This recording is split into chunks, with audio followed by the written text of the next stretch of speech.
সব দোষ হুজুরের। হুজুর তার নিজের বউ নিয়ে হেঁটে যাচ্ছে, কয় দেখছনি কত বড় বেয়াদ্দব হুজুর, মাইয়া লইয়া হাইটা যায়। হুজুরের জামা যদি একটু বড় হয়, কয় হুজুররাই কাপড়ের দাম বাড়াইছে।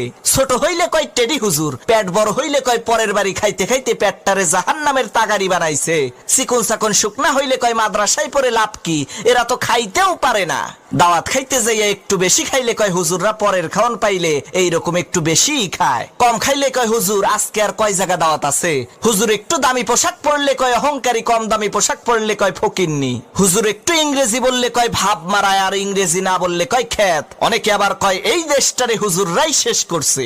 ও মুসলমান, কুত্তা মরে, ছাগল মরে, বিড়াল মরে, জানাজা হয় না।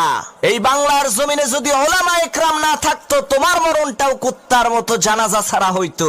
আরে তোমার বাপ মায়ের বিয়েটা যদি হুজুর না পড়াইতো, তাহলে তো তুমি হারামজাদা হইতা, নাজায়েজ জারজ সন্তান হইতা। তোমারে তো